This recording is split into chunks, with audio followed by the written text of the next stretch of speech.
All right, everybody, welcome back to the Hoopz Junkiez Podcast. I am your host, Marcus. We got my brother AB in the building. Say what's up, AB. What up, what up, what up? Just makes man, me laugh I give you that level. I give you that level of excitement finally. Oh, my bad, man. And then you say, what up? My bad. I was just reading something and it was. Don't worry. About another topic. Go back to the idea. It'll never happen again. Don't worry about that. And we got our other brother in the building, that favorite hater from the Golden State. That boy Hot Take Jay. What's happening, baby? What's happening? What up? What up? What's up? You don't even say nothing. What it do one time? He at least gave me a salute. You was like this. What up? I was just reading something and it was on my mind at the time. Come on, hotness on Myers Leonard and his hot mouth. Look, I can't drop the ball. Everybody else can drop the ball. I can't drop the ball on the introductions. So, hey, do it again so I can get a read. That's never gonna happen again. You missed your shot. You missed your shot, brother. That's not gonna happen again. You gonna get. All right, Marcus, how you feel? Brooklyn's the favorite now, huh? Man, what is like they're the full-on favorite, huh? Hold on. Hot Take Jay. Hot Take Jay. I was in the middle of a discussion. What? I just stole the mic, man. My conversation wasn't good NBA enough. favorite. Look at you, gave him that good. You give him that good introduction. Now he's starting to and smell then he do this to me. Look, now you want to be moderator. You're ungrateful. You stick to dropping cold takes, brother. You do this to me.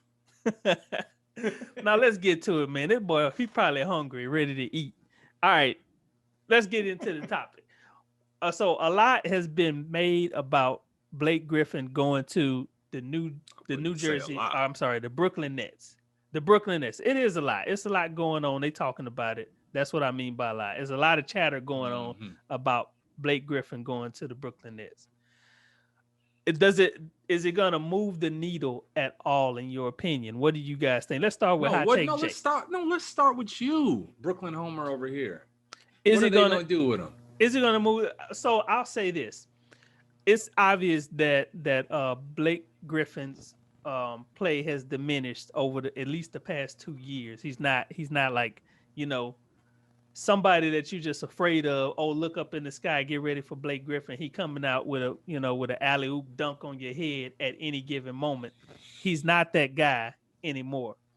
But I listen to what everybody's saying, and in my mind, I say you never underestimate a guy getting traded to a new situation from a situation where he probably knew in his heart that he didn't have a chance to play for a championship. And sometimes when you get a new situation,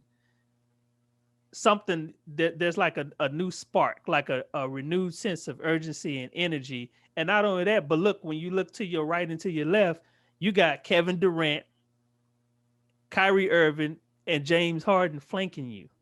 And so it's not that pressure of me, I got to be the man, I got to be the one to get us here. It's more of a level of comfort that you can come out and play with. So I think he will add something. It may not be what the old Blake Griffin from the LA Clippers was giving you, but I think Blake got it in him to give you something that, and definitely you can't ignore him on the basketball court.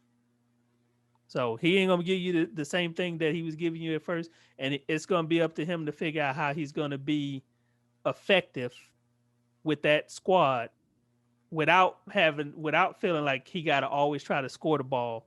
But I think he can give you something. Hey, look, Jason hate Blake Griffin. He got that look Nick Wright be having when somebody say something bad about LeBron. Look at him. Go ahead, Aaron. Or you want me to go? Go ahead, man. I know you want to just dig in. I can see it all. Go and dig in. Do you think that I'm wrong? Do you think that I'm wrong? I think that everything that you said is right. I just don't think it applies to Blake Griffin because of what he's naturally good at, what he's bad at. The one thing he can do, and I will give him credit, I love when players expand their horizons, and his tray ball looks wet. His form, he transcended that. And before I don't want to digress too far, but I'm just going to say this and we can revisit it all a separate conversation later. I hope that Zion Williamson looks at that and says, I want to be Blake Griffin with a prime Blake Griffin with a three-pointer and not wait 8 years later, 9 years later, 5 surgeries later before he starts really taking pride in that and starts pulling, damn near 40% next year. That's Zion Williamson. That's a hope. Blake Griffin, Aaron said something to me last year, and I was like, or back when in the middle of the KD prime, and I forget exactly who he was talking about, but any shot Blake Griffin is taking, that means that Harden, KD, and Kyrie are not taking. So he's a glorified decoy sitting in the corner. And so what are you asking him to do? I was talking about that when y'all got Boogie. Yeah. Oh, yeah. It was Boogie. And it resonated with me. And I'm like, yeah, you're right. There's 3 other people on this squad who should be shooting a rock before him. Same rule applies. And it's like, if you just need a knockdown 45% three-point shooter, then you can go so many different directions. Can he rebound? Probably, if he really applies himself. He ain't doing nothing with Joel Embiid. He ain't doing nothing with Giannis. It's diminishing returns. What are you expecting him to do? He has this breath of fresh air, but what is he going to bring to complement what they're doing? Stand in a corner and shoot some threes, and then on defense, go down and get a rebound. I think I feel like you can find some other people to do that, and it's a veteran's minimum contract. It ain't hurting nobody that you sign him, but what are you expecting him to do? Ask him to do the dirty work. He can be like, what? I'm Blake Griffin. Yeah, well, okay, bro. Well, let me say something real Joel quick. Embiid, Giannis Antetokounmpo, however you say his last name. I think number one, Blake Griffin's going to be coming off the bench for this team. Okay. He's going to be coming off the bench, and so he's not going to be in a position where he's going to try to take or even be able to take any shots from James Harden, Kyrie Irving, and Kevin Durant. He's probably not going to be on 20 the court. minutes a game, ain't taking shots out. He's probably not going to be on the court too much with all 3 of those guys at the same time. That's number one. Number two, what point I was going to make? Golly. 2 of those guys is going to always be on the court at the same time. So he's always going to at least be the 3rd guy. Yeah, but them dudes ain't going to be taking shots like 100% of the time. They're going to pass the ball to an open man, I hope. Scoring ain't the problem. It's never been the problem. Don't say anything offensively. They already got that covered. Here's another Aaron, thing. please chime in, bro. Add some. Well, here's another thing that I was gonna say too. You said that Blake Griffin, what can he do different? But that was the same thing that I think you said about James Harden too. Before he went there, and James Harden is doing a whole lot different on purpose. So first off, we gotta wait until all 3 of them. Right now, Harden and Kyrie are good enough. There's 48 minutes. There's how many shots a game, and you're spreading it out between 2. But when that pie gets smaller and more people got to be fed, that's when, and then you play against a high level of competition, the top 10 teams in the league. That's when those issues arise. They don't arise in January when some dude's off, missing a month. Like that doesn't happen then. I'm just straddling the fence over here, man, because that's truth. Both y'all, there's truth in both of y'all are saying. I thought about this because I wanted to go to Jay's side immediately. I'm like, Blake Griffin don't address anything that they need. He ain't getting on the rebounds. He's not getting on the boards. He's not he's not good at 3-pointers. What they need is defense. They need rebounding. Those are both 2 areas that's never been Blake Griffin's strong point. But at the same time, Marcus is right. Like that, one thing I've always said is that when you've been the number 1 option, the go-to scorer, there's things that you just never lose, right? And in 20 minutes a game coming off the bench, maybe when there's only one of the stars in and 2 of them are sitting, and Blake can be an inside presence. I'm gonna reserve judgment for when I see Blake Griffin and find out, hey, did you really diminish this far, or were you stuck in Detroit in a situation with no hope? And that's no real, like Carmelo Anthony, because it's a pointless situation. Yeah. So there might be some of that. Carmelo Anthony, Aaron and his bad connection. Aaron, so you're right, but Carmelo Anthony fits a very specific deficient void that the Trailblazers have. The Brooklyn Nets don't have that void. Not until you tell me one of them are gone for the season. What? Hold on. What were we just talking about? The Brooklyn Nets need some help down low? Defensively, rebounding, block some shots. Joel Embiid and Giannis. Do that dirt work, though. Huh? Say it again. Blake doesn't do the grunt work. Blake don't really do the grunt work. They need him to do it. Let me ask you this: That's never been his strong point. Okay, well, I understand that, but y'all don't think Blake gonna give you nothing? I mean, when he's not, I don't think he's diminished that far. Like he ain't the same Blake, but I think veterans know how to adjust. You know what I'm saying? Especially if they're in a like. Blake ain't gonna come to the team thinking that he's gonna be the man and he's gonna be always trying to shoot the ball. I'm sure he's aware of that. If you're aware of that, he's aware of that. I agree. You know, so then what's he gonna do? To just hammer him and say, I don't know what he's gonna do, but to just hammer him and automatically assume that he's just gonna come in and he ain't gonna be able to shoot all of these balls because James Harden and Kyrie and that ain't it.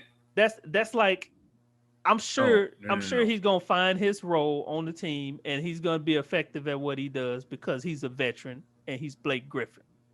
What he does ain't needed. He has dramatically improved his 3-point shot.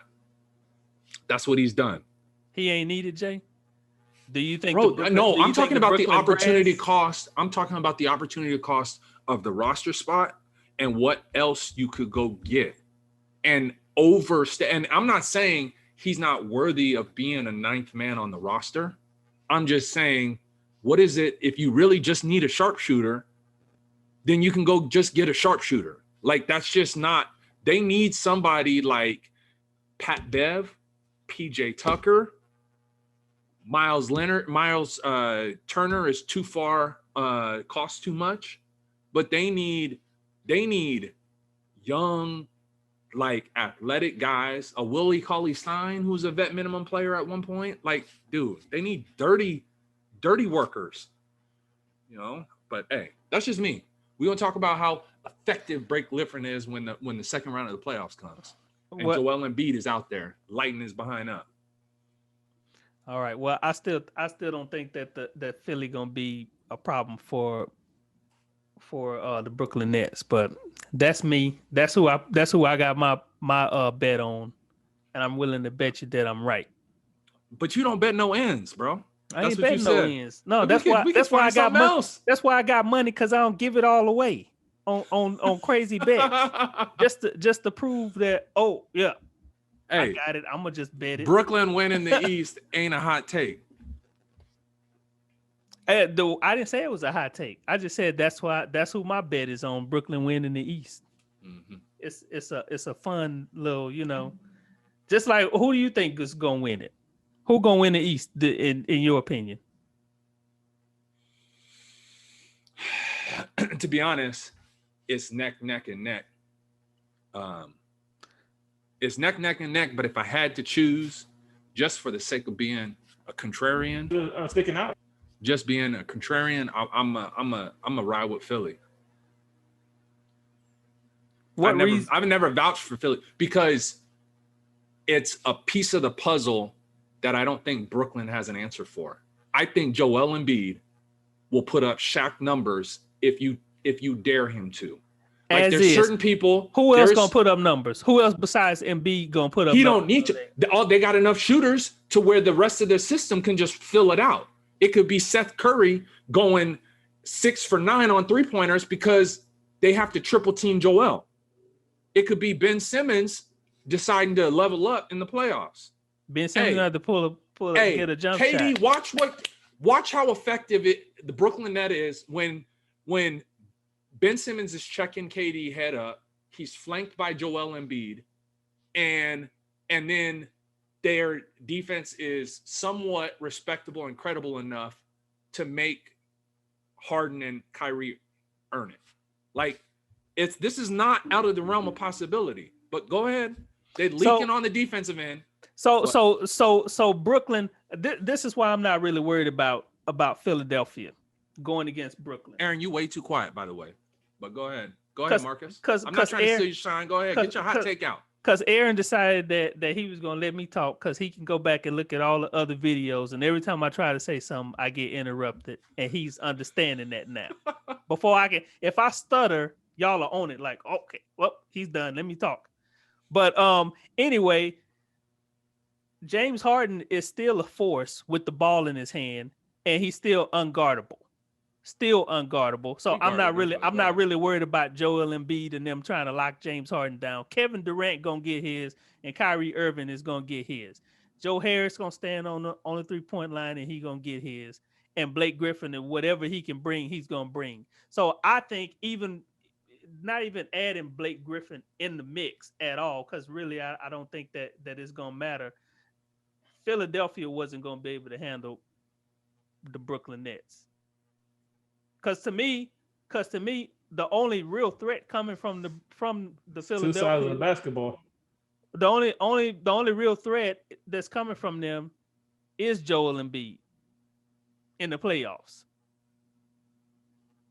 Okay. Down low, and he ain't gonna do that.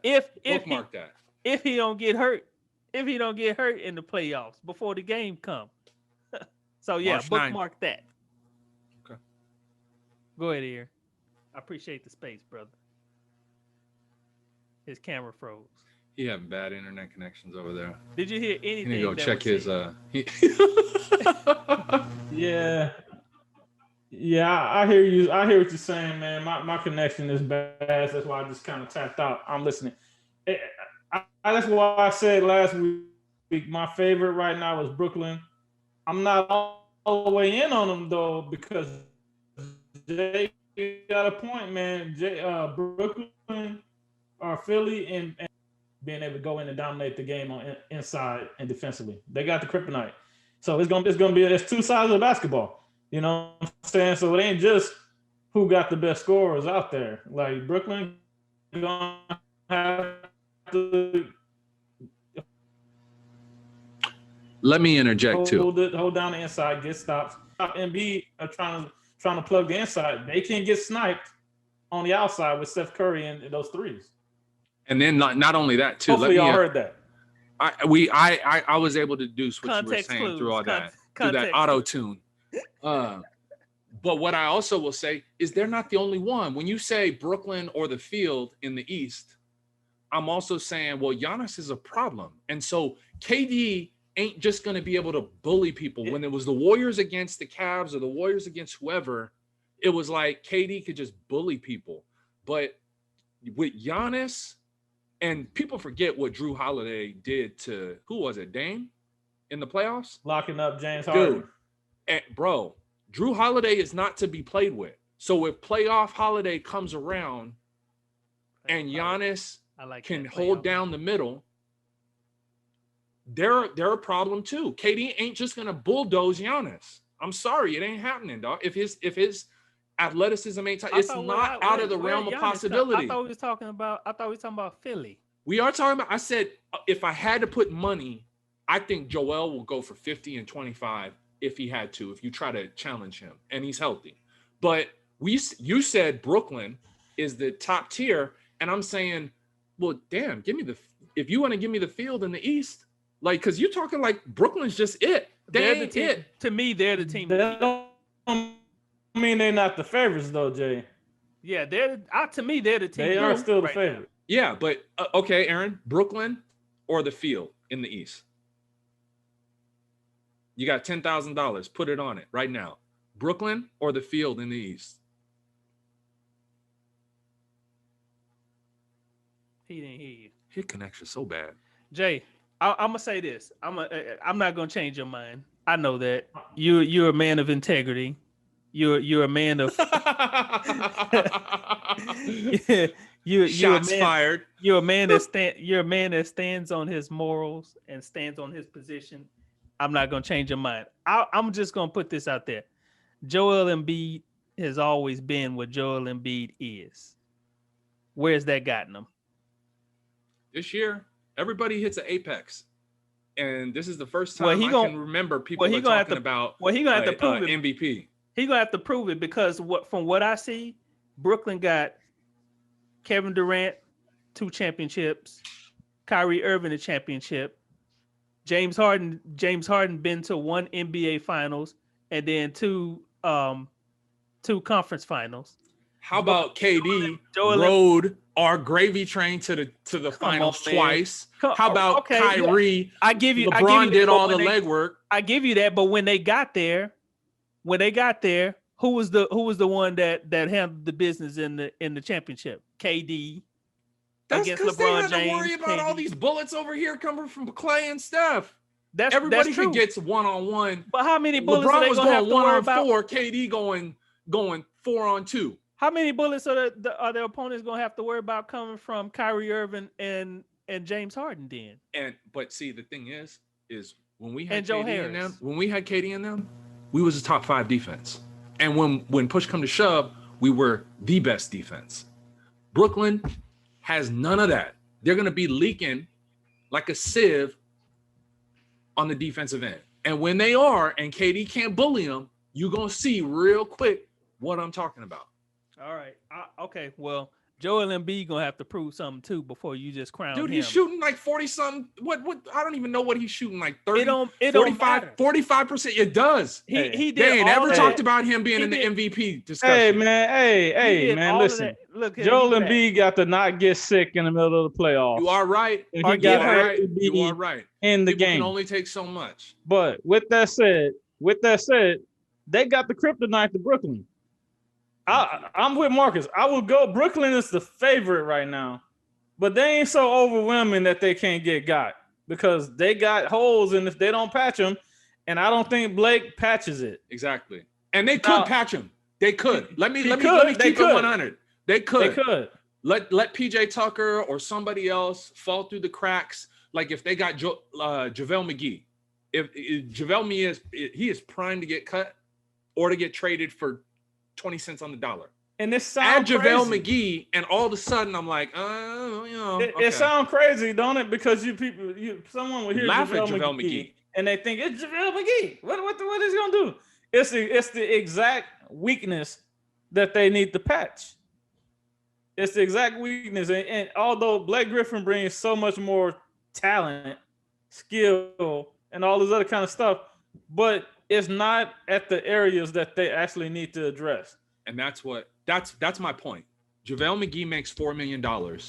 Blake Griffin before he took that buyout was making like 30 something. Tell me it was JaVale McGee instead of Blake Griffin, and I'm backing up. I'm doing the moonwalk like Michael Jackson. I'm like, yeah, he can help mitigate Joel Embiid and Giannis. I'm just gonna back up off this one. But I mean, they're still the favorites, though. I think it's far. Like I get where you're saying I'll take the fill because you kind of with me. Like they're probably the favorites, but they ain't overwhelming, and you can see the ways they can get got. I was trying to say before my connection went bad is that Giannis and Drew Holiday as a tandem, and even Brook Lopez, I throw him in there. That threesome gonna cause problems. And then if and playoff basketball is different from regular season. So even though Milwaukee's kind of going through what Houston went through last couple of years, they've been so good. They won so many games in the regular season. The regular season don't mean nothing. Mm-hmm. Giannis got these MVPs. They won 60 plus games. They just got to get to the playoffs and redeem themselves. And if Brooklyn shows to the playoffs not playing defense with no answer for Giannis, because they're not going to have an answer for Giannis, and Drew Holiday slows down James Harden, which he's done in the regular season a bunch of times, they can get got. Brooklyn can get got. Anybody can get got, especially now this year. Anybody can get got. And I know you saying they can get got because of the defense. I get that. I agree. I'm still just right now. I'm willing to put my bet on them over I The mean, the I field, would too. over the field, I would too. over I the would field, too. over the field so in the East. Joel Embiid them gonna have to show me something more in the playoffs Because than what they have done. yeah, So because Joel Embiid and Ben Simmons has also disappointed. That's the reason They why have. I'm they still play with good. They play Brooklyn. good through the season, They and then have. the playoff come and they disappoint.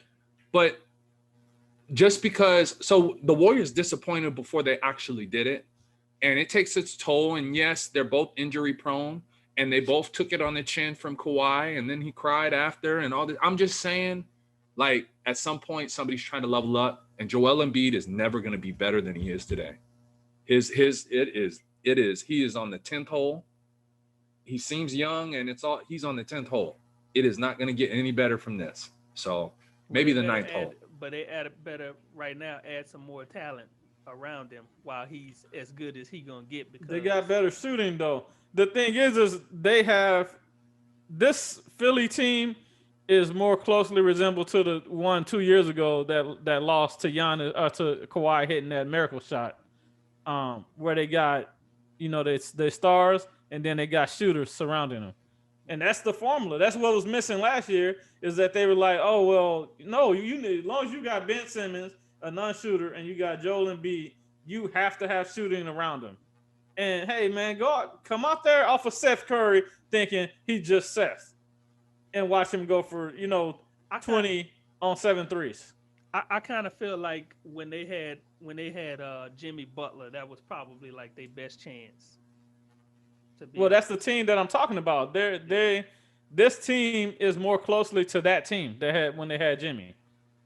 So let's talk about some more trade rumors. There's some names being pitched around to go to other teams in the league. What are some of the ones that y'all think are gonna move the needle for some The of the one teams? that I'm watching the hardest. Well, PJ obviously Tucker? I'm watching Drummond. No, not PJ Tucker. No, obviously I'm watching Drummond to see what happened to him because if he go off the board and go to the Lakers, that's gonna make a big deal. That'd make a really big deal. Or if he go to Brooklyn, it's over. Brooklyn's the favorite. But Kyle Lowry, if Kyle Lowry gets dealt to the right team, that's a game changer. Philadelphia. Kyle Lowry want to go, and to if Philly. he goes to the Clippers, that's a real game changer. Yeah. Yeah. Well, if he goes to Philly, then we'll I won't be so from Philly, dead set too. on my pick. He's from Philly. Yeah. Him and Ben Simmons had a spat a couple years ago, but I'm pretty sure that they'll get over that one. Oh yeah, they always do. That's for the cameras. Yeah. That's kind of like one of them hold me back type things. But he's exactly what they need. He's exactly what they need if they didn't have to give up a vital piece. Yeah. Him, go to Philly or the Clippers, man. The Clippers need a point guard in the worst way. They do. The worst way. I can't take them serious until they get one. Are they saying that they And need Kyle one? Or Lowry are you saying that they need one? I'm saying they need one. I've been saying it from the start. Because their offense is my turn, your turn, my turn, your turn, and it's just like they need that. General. Yeah. Kawhi, they had a stat a couple years ago where Kawhi never averaged a triple-double. I think he never had more than 6 assists in the game. This is like 2 years ago. And it's like, because what Kawhi does well, and Paul George, is they get their own. They can go out there and get their own. Kawhi can get a shot whenever on whoever, right? But what does that do for the rest? Kevin Durant kind of the same, right? What does that do? Yeah, you getting yours, but what about the rest of the team? Are they getting off? The difference between them is that Kevin Durant and them got point guards that can distribute the ball, and it ain't got to come from Kevin Durant. Whereas the LA Clippers, like you said, they're in need of a point guard to do that. So when you think about the Warriors, I hate bringing it back to the Rockets, but let's go to the Warriors, right? When the Warriors were at their best, Draymond Green had the ball in his hands, and it was equal opportunity. Steph, Clay, KD, all getting theirs. Versus when things got muddied up, and they're like, well, it's just easy. Just give it to KD. He can always get a shot. Yeah, he can, and he can hit it at a 50% clip. But teams are still in the game because it's just KD eating, and it's not everyone else. Yeah. So Man, Kyle Lowry moving is gonna be a big difference maker. What about the Warriors being interested in Oladipo? Oh my God, that's so What is not relevant. You don't think it's going to make a big deal for them this season? I don't think it's gonna happen. It's not, and I'll tell you why. There, just because you place in a call, and Aaron knows this, it's we've talked about it several times. It's like they call, they say, what we could get for Oladipo. Well, we ain't moving, obviously, Draymond or Clay or Steph. Then they say, well, what about Wiseman? Yeah, no, not him either. Then they say, well, we actually think we might want to keep Oubre. We ain't going to give up Oubre just for Oladipo. That's a lateral move. They have slightly different skill set, but it's a lateral move. The only reason for really doing that is because they want to re-sign Oubre, but having Clay and Oubre and Wiggins is like $70-80 million between the three. That ain't happening. So that by default, the one you offering, the one you getting back is my man Wiggles. So how do you feel about Oladipo for Wiggles? That's the question. And I just don't see the Rockets. Personally, from a player standpoint, I'd probably rock with that. But I don't see Tillman Fertitta trying to grow this cap like that. I think the Rockets are entering the rebuild, begrudgingly as it may be, and it makes sense to cut salary. And or if you're gonna take on a large salary like Wiggins, you're doing it because you're getting draft compensation. And I don't think the Warriors trying to give you draft compensation. Pay Oladipo. Definitely not that Minnesota pick. Oladipo needs to go somewhere where he wants to go because he's not worth. I mean, I'm not even sure he's worth a late first rounder. So if Miami wants him, to be honest, they have a guy behind Bam Adebayo. I've said him in the text a couple of times. They have a guy that is just one of those dirty, grinding.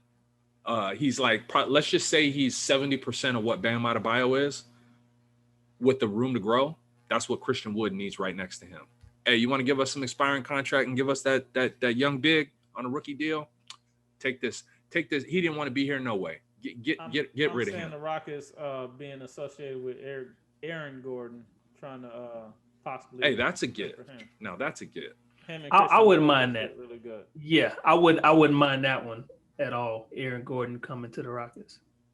So I don't know if there's a way that you could facilitate some kind of three-way deal where Oladipo ends up in Miami. I mean, I don't think they want. I'm sure they'd like to move Myers Leonard right about now. Somebody to take him on. Players like Vucevic and Aaron Gordon, like I don't understand why they haven't been really Vucevic. Like, what are you doing? Yeah. What are you doing? His value is at an all-time high, so they gonna move him. They need to jump to move him now because there's no reason. They have no reason to hold him. Same as us trying to hold Eric Gordon. Like, he just release him, man. He don't fit on the timeline. I had another guy though that I was thinking that if he is bought out, and I think he make a really big deal too. Otto Porter. Oh yeah. I saw that article. I saw him. Otto Porter. That's another one. Otto Porter. You tell me the Brooklyn Nets get Otto Porter instead of Blake Griffin. I'm like, oh, watch out now. He is another one. And it's not an indictment on Blake Griffin. It's somebody who's going to go out there and do that dirt, but then he can stand in a corner and knock down an open three. Blake can stand in the corner and knock down the three part. But he about to get lit up on the other end. Work, man. You can't. It's really, really, really hard to change your mindset and your makeup to being. I do the fancy, I do the scoring up, and it's like, but we just need you to do grunt work. That's the reason I'm a financial advisor, but you're gonna hire me to go out there and do the contract and slave under the sun all day. What? Yeah. Who would you? I would do that. Jay, who would you rather? Who you think would be a better fit on the Nets? Blake Griffin or Kevin Love? They're the same problem. Neither one. That guy. At least Pick Kevin Love one. would be a better rebounder. Give me a D leaguer who can do dirt and then stand in the corner and shoot an open three just as good as Blake Griffin. Somebody who's gonna do dirt. Yeah. It ain't rocket science. Kevin Love. I'm seeing on the Bleacher Report the Mavs view Kevin Love as a strong fit. Kevin Love That don't help them. I don't know why. Kevin Love next to Chris Stapps. But he is another one though. He is another one that needs to be bought out, and he can go make a difference on the right team. On the right team. Yeah. Go to the Portland Trailblazers. Go somewhere like even Philly, like who can mix you in. I was just thinking Philly. Yeah. Milwaukee. Yes. Kevin Love in Milwaukee. Because when you got Giannis to cover up from his defensive limitations, that's when you start getting into it, man. To be honest, Blake Griffin would have been all right in Milwaukee too. He'd have been all right there. But I'm not saying Blake Griffin not going to be decent. He going to play a role. He'll make a difference. I just think that what Jason said, there were certain other specialists that probably would have had more bang for your buck and made a bigger impact than Blake. Well, then why do y'all think the Nets jumped to get him? Like Because Blake Griffin, why would you turn him down? because they're it's a They collect. you know when it's a well it's a name and it's a and they're hoping that he can give. it's like a greedy it's like a greedy compulsion. Some people who just can't help themselves. They just why need did the Warriors take Boogie Cousins a couple years ago? They didn't need him. That right. is true. And then Jason, you said it. I know. Yeah, you're right. And so it's like if Milwaukee could use him and they took him and they did nothing but let him rot on the bench, then that's a win because Milwaukee and Philly didn't get him. So yeah. That's part of the same reason why teams shouldn't have let James Harden go to Brooklyn. Like, even if you ain't necessarily want him, you didn't want Brooklyn to have him. Now you got to go through it, right? You know. Yeah. that's going to be so much short-lived than people think. They're They're gonna have a hot 2 years. I'm praying for it, Jay. 2 years. I like to see them have some success. 2 years, dip out, go do your own thing, lead your own teams again, and then the Rockets get all this draft compensation. Let's get it cracking. Thank you for watching the Hoopz Junkiez Podcast. If you enjoyed the video, make sure that you like, subscribe, and comment down below. Also, if you want to check out a few more clips, make sure that you hit the bell notification so that you're alerted whenever we post a new video.